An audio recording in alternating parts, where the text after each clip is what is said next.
सबसे पहले आज के तमाम बड़ी खबरें नॉनस्टॉप न्यूज में। कृषि कानून के विरोध में किसानों ने आज दिन भर उपवास रखा। किसान आंदोलन का आज 19वां दिन था और सिंघू बॉर्डर पर संयुक्त मोर्चा के 40 किसान नेता शाम 5 बजे तक उपवास पर बैठे रहे। हमने जो ये भूख हड़ताल रखी थी एक दिन के लिए थी, ये पूरे देश की जथेबंदियों से कृषि बिल ये हमारे पे थोपे जा रहे हैं, हम उसको रद्द करा के रहेंगे। दिल्ली नोएडा बॉर्डर पर किसानों ने प्रदर्शन किया। दिल्ली गाजीपुर बॉर्डर पर भी किसान उपवास पर बैठे। दिल्ली मेरठ हाईवे पर किसान धरने पर बैठ गए, जिससे घंटों तक लोग जाम में फंसे रहे। भूख हड़ताल और अनशन के बीच देश भर के जिला मुख्यालयों में भी किसानों ने धरना दिया। मथुरा में बड़ी संख्या में किसानों ने ट्रैक्टर के साथ जनपद मुख्यालय में प्रदर्शन किया। हरियाणा के पानीपत में भी किसान भूख हड़ताल पर बैठे और अपनी मांगों को लेकर प्रदर्शन किया।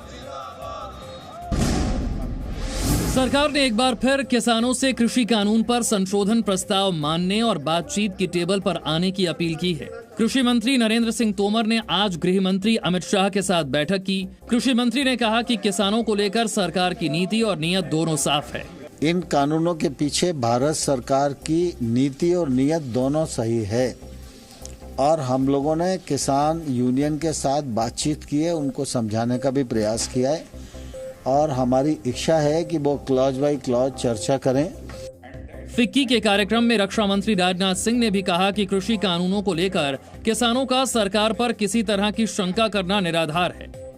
There is no question of taking retrograde steps against our agricultural sector either.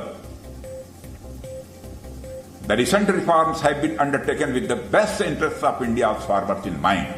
We are, however, always willing to listen to our farmer brothers. Our government is always open to discussion and dialogue. किसान आंदोलन के बीच कृषि कानून को समर्थन देने वाले संगठनों की संख्या भी बढ़ रही है। देश के 10 किसान संगठनों के नेता आज कृषि मंत्री से मिले। इन संगठनों ने कृषि कानूनों के पक्ष में अपना समर्थन पत्र भी दिया।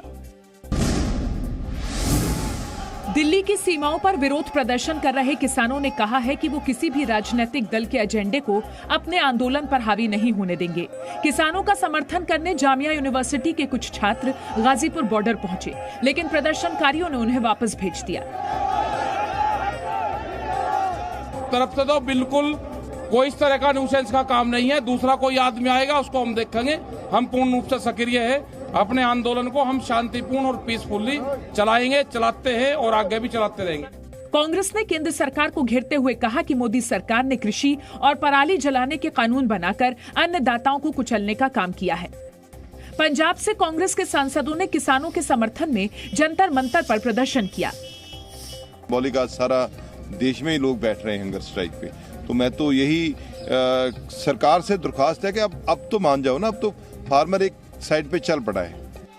आम आदमी पार्टी के नेताओं ने भी किसानों के समर्थन में उपवास रखा। दिल्ली के मुख्यमंत्री अरविंद केजरीवाल ने किसानों के आंदोलन को पवित्र बताते हुए बदनाम करने की साजिश का आरोप लगाया। तो केंद्र सरकार ने इन लोगों ने एक प्लान बनाया कि अब इस आंदोलन को कैसे खत्म करें। इनको बदनाम करने की कोशिश की जाती है। कह रहे हैं कि ये आतंकवादी हैं, किसान आतंकवादी हैं। हालांकि बीजेपी ने विपक्ष पर गुमराह करने का आरोप लगाया है। ये जो कांग्रेस है या आप है या अन्य जो विपक्ष है, उनका उद्देश्य एक है कि नरेंद्र मोदी जी का हर वो अच्छा काम है उसका विरोध करना। इंडियन एम्बेसडर्स ग्रुप ने कनाडा में वोट बैंक राजनीति पर खुली चिट्ठी लिखी है। विष्णु प्रकाश समेत 22 पूर्व राजनयिकों की तरफ से लिखी गई इस चिट्ठी में कनाडा की जस्टिन ट्रूडो सरकार पर सवाल उठाए हैं। साथ ही किसान आंदोलन पर प्रधानमंत्री ट्रूडो के बयान को वास्तविकता से दूर बताया गया है। साथ ही कनाडा के पीएम के बयान की निंदा करते हुए लिखा गया है कि भारत की अंदरूनी राजनीति पर टिप्पणी करना गलत परंपरा थी। खुली चिट्ठी में पूर्व राजनयिकों ने कहा है कि कनाडा में खालिस्तान समर्थक भारत विरोधी गतिविधियां चला रहे हैं। साथ ही आरोप लगाया गया कि खालिस्तान समर्थकों को वहां पाकिस्तान राजनयिक का खुला समर्थन मिलता है, जिस पर कनाडा सरकार आंख मूंदे रहती है। आप भारत के अंदरूनी मामलों में हस्तक्षेप क्यों कर रहे हो? हम करते हैं क्या? बहुत चीजें हैं जो कनाडा में होती हैं, दुनिया भर में होती हैं, जो कि नहीं होनी चाहिए। तो अगर मान लीजिए सब देश ये शुरू कर दें कि हर एक देश के मामलों में हस्तक्षेप करने लग जाएं, तो ये तो एक तरह से अंधकार मच जाएगा। श्रीनगर में पीडीपी नेता हाजी परवेज के निजी सुरक्षा अधिकारी मंजूर अहमद को श्रद्धांजलि दी गई। मंजूर अहमद आतंकी हमले में शहीद हो गए। आतंकियों ने आज सुबह श्रीनगर के नाटीपोरा इलाके में हाजी परवेज के घर पर फायरिंग की थी। इस फायरिंग में मंजूर अहमद घायल हुए और फिर इलाज के दौरान उनकी मौत हो गई। हम सियासी लोग हैं, हम सियासत कर रहे हैं, हमारी प्रोटेक्शन करना गवर्नमेंट का काम है। जब नहीं करेंगे तो फिर क्या है? ये बोल रहे अमन हो गया, यही अमन है, आज हमारे ऊपर हमला हो गया। पीडीपी अध्यक्ष महबूबा मुफ्ती आतंकी हमले की निंदा करते हुए जम्मू कश्मीर प्रशासन पर विपक्षी नेताओं की सुरक्षा को कम करने का आरोप लगा रही हैं।